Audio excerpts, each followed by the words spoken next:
तो आइए अब हम बढ़ते हैं आगे और देखना है स्टार्ट करते हैं क्वेश्चन नंबर 29 को। यहाँ पर क्वेश्चन बोला त्रिभुज एबीसी में हमारे पास एक त्रिभुज है ए बी सी नाम का। डी भुजा बीसी का मध्य बिंदु है, जो डी है वो बीसी का मध्य बिंदु है। अगर डी बीसी का मध्य बिंदु होगा तो हम बोल सकते हैं कि B D equal to C D equal to half of B C. B D equal to C D equal to half of B C हो जाएगा, ठीक है। और ए ई लंब बी सी, ए ई जो है वो लंब बी सी पर है। सिद्ध कीजिए कि पहला है, हमको जो सिद्ध करना है यहाँ पहला बोला A C square equal to A D square plus B C into D E plus 1/4 B C square. दूसरा बोला A B square equal to A D square minus B C into D E plus 1/4 B C square, ठीक है। तो चलिए यहाँ तक मैंने आपको दोनों दिखा दिया, मुझे ये दोनों साबित करना है, ठीक है। तो चलिए सबसे पहले लिखते हैं, दिया हुआ है जो कुछ भी दिया रहेगा उसको लिख देंगे। त्रिभुज एबीसी में डी भुजा बीसी का मध्य बिंदु है और ए लंब बीसी, ठीक है। हमको सिद्ध करना है, यहाँ पर मैंने चिपका दिया दोनों क्वेश्चनों को। मुझे ये जो साबित करना है तो A C square equal to A D square plus B C into D E equal to plus 1/4 B C square. दूसरा जो हमारे पास है A B square equal to A D square minus B C into D plus 1/4 B C square, ठीक है। तो चलिए यहाँ से प्रमाण देखना स्टार्ट करते हैं। पहला यहाँ से देखना स्टार्ट करेंगे। सबसे पहले आते हैं त्रिभुज ए ई सी में। ए ई सी में आने का रीजन ये है क्योंकि हमको पहला में दिख रहा कि ए सी स्क्वायर लेफ्ट में लाना पड़ेगा, ठीक है। तो ए सी जो है हमारे पास त्रिभुज ए ई सी में है, ए सी जो है ए ई सी में है ना। तो ए ई सी में आकर के पाइथागोरस नियम लगा देंगे। तो पाइथागोरस नियम से क्या हो जाएगा, A C square equal to A square plus E C square हो जाएगा, ठीक है।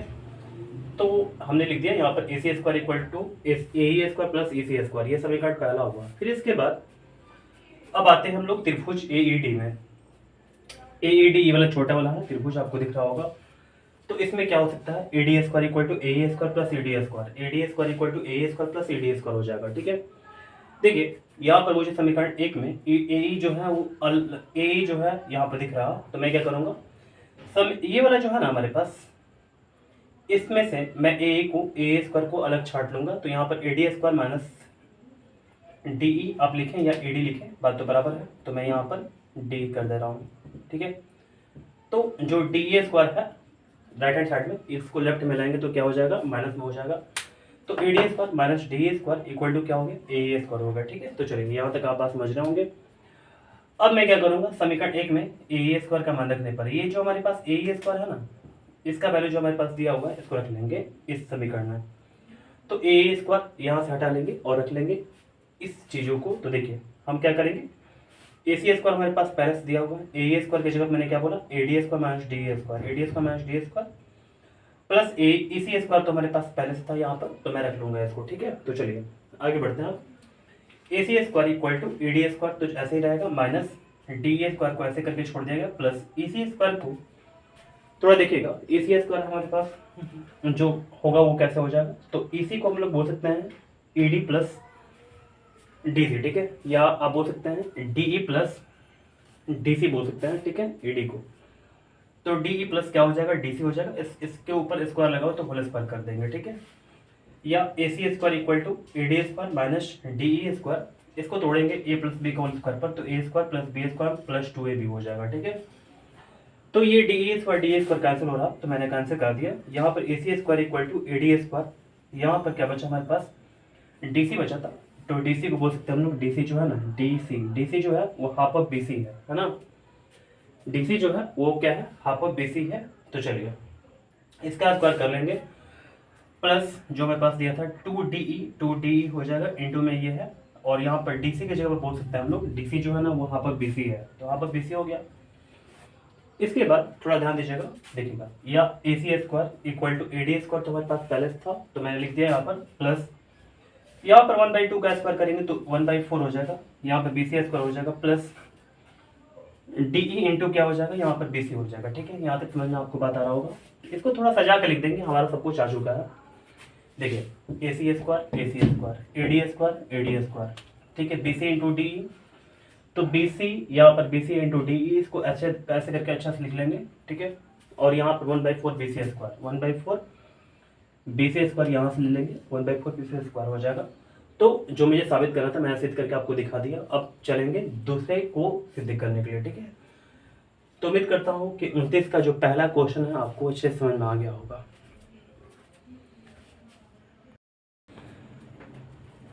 तो आइए अब हम देखते हैं 29 के दूसरे को। यहाँ पर मुझे ये साबित करना है कि A B square equal to A D square minus B C into D E plus 1/4 B C square. मुझे ये साबित करके दिखाना आपको। तो सबसे पहले आते हैं त्रिभुज ए ई बी में पाइथागोरस नियम से। ए ई बी हमको यहाँ पर दिख रहा, तो इस त्रिभुज में आएंगे तो A B square equal to क्या हो जाएगा, A square plus B square हो जाएगा। A B square equal to A square plus B square हो गया, ये समीकरण पहला होगा। अब त्रिभुज ए ई डी में आते हैं, इसमें पाइथागोरस नियम लगाएंगे। तो ए ई डी हमारे पास ये वाला है, ए ई डी ये छोटा वाला त्रिभुज।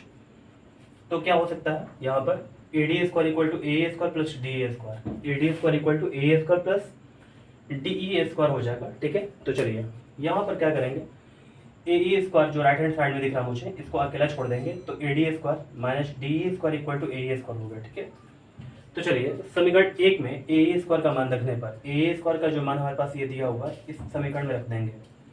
तो ए बी स्क्वायर तो हो ही जाएगा, यहाँ पर ए स्क्वायर की जगह पर A D square minus D square हो जाएगा प्लस बी स्क्वायर हो गया। ठीक है, या A B square equal to A D square minus D E square plus B E को हम लोग ऐसे बोल सकते हैं, जो बी हमारे पास है।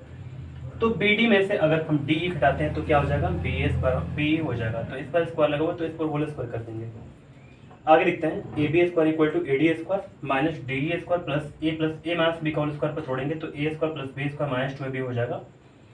तो मुझे डी ई स्क्वायर को और डी ई स्क्वायर को यहाँ पर कैंसिल करना चाहिए, क्योंकि ये माइनस में है और ये प्लस में है, दोनों कैंसिल हो जाएगा। तो हमारे पास A B square equal to A D square plus B D square जो है ना, बी डी को मैं बोल सकता हूँ, बी डी जो है ना इसको बोल सकते हैं half of B C, half of B C का स्क्वायर हो जाएगा माइनस, यहाँ पर 2 को 2 छोड़ देंगे, बी डी को बोल सकते हैं, बी डी जो हमारे पास है हाफ ऑफ बी सी है, तो हाफ ऑफ बी सी हो गया इंटू डी हो गया, ये 2 कैंसिल हो जाएगा।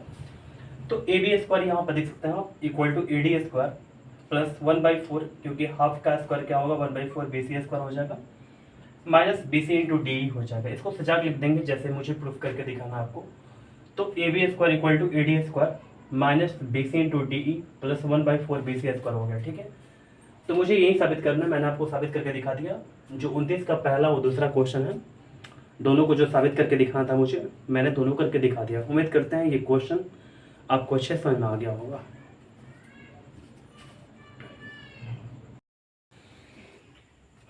तो आइए अब हम बढ़ते हैं आगे और देखना स्टार्ट करते हैं क्वेश्चन नंबर 30 को। यहाँ पर क्वेश्चन बोल रहा समद्विबाहु त्रिभुज एबीसी में हमारे पास एक समद्विबाहु त्रिभुज है ए बी सी नाम का। इसमें A B equal to A सी है, तो ए बी इक्वल टू क्या हो गया, ए सी हो गया, तथा भुजा ए सी पर बी ई लंब है। ए सी जो है ना इस पर बी ई क्या है, लंब है। तो सिद्ध करें कि B C square equal to 2ac into C, हमको ये सिद्ध करके दिखाना है। तो सबसे पहले दिया हुआ है जो कुछ उसको लिख लेंगे। समद्विबाहु त्रिभुज एबीसी में A B equal to A सी तथा भुजा ए सी पर बी ई लंब है। ठीक है, ये दिया हुआ था। सिद्ध करना है कि B C square equal to 2ac into C. तो लेफ्ट हैंड साइड में मुझे बी सी दिख रहा, तो बी सी मुझे यहाँ पर नजर आ गया। तो मैं आऊँगा इस त्रिभुज में, छोटे वाले त्रिभुज में। ठीक है, यानी कि बी सी ई में आऊँगा। तो बी सी ई में पाइथागोरस नियम से इसमें पाइथागोरस नियम लगाएंगे। तो B C square equal to क्या हो जाएगा, B E square plus C A square हो जाएगा। ठीक है, B C square equal to B A square plus C A square हो गया। या B C square equal to B E को ऐसे लिख सकते हैं, जो बी है ना, तो इसमें ऐसे लिख सकते हैं कि ए बी स्क्वायर, ठीक है, और माइनस ए स्क्वायर हो जाएगा। तो A B square minus A square हो गया। बी ई स्क्वायर को मैं ऐसे लिख सकता हूँ प्लस, देखिए आपको ये समझ में आ रहा क्या कि B E square equal to A B square minus A square, देखिए कैसे होगा। मैं इससे मुझे पहले देखेंगे। तो यहाँ पर हो सकता है कि A B square equal to A B square equal to B E square, B A square हो गया प्लस ए स्क्वायर हो गया। ठीक है, तो बी ए स्क्वायर को अकेले छोड़ देंगे तो यहाँ पर क्या हो जाएगा, A B square minus A square हो जाएगा। ठीक है, तो देख लीजिए B A square equal to क्या हो जाएगा, A B square minus A square हो गया। ठीक है, ये आपको समझा दिया गया यहाँ पर। प्लस सी ई को मैं ऐसे लिख सकता हूँ, सी ई जो हमारे पास है तो ए सी माइनस ए हो जाएगा। तो ठीक है, तो ए सी माइनस ए हो गया।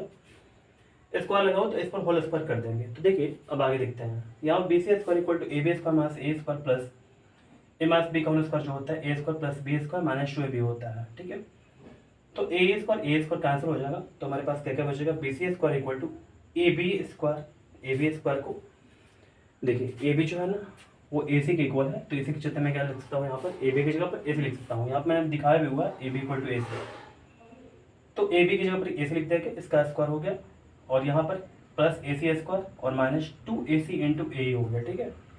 तो चलिए आगे बढ़ते हैं। यहाँ पर B C square equal to A C square 2ac square हो जाएगा, माइनस 2ac इंटू ए हो जाएगा। अब B C square equal to, इस दोनों में से 2ac को कैसे कर यहाँ पर कॉमन कर देंगे, तो हमारे पास यहाँ पर 2ac और यहाँ पे 2ac को कॉमन कर लीजिएगा, तो यहाँ पर ac बचेगा अंदर में, क्योंकि ac स्क्वायर था यहाँ पर, माइनस 2ac में से यहाँ पर इसको कॉमन कर दिया गया, तो यहाँ पर a ही बचेगा, या B C square equal to 2ac और ac में से a को घटा देंगे, तो ac में से a को घटाएंगे क्या बनेगा, c मिल जाएगा, तो मैंने यहाँ पर c रख दिया। तो ये हमारा प्रूफ हुआ। आप देख सकते हैं यहाँ पर मुझे यहीं से साबित करके दिखाना आपको, ठीक है। तो मैंने आपको सीधे करके दिखा दिया। उम्मीद करते हैं कि क्वेश्चन नंबर 30 आपको अच्छे से बिल्कुल समझ में आ गया होगा।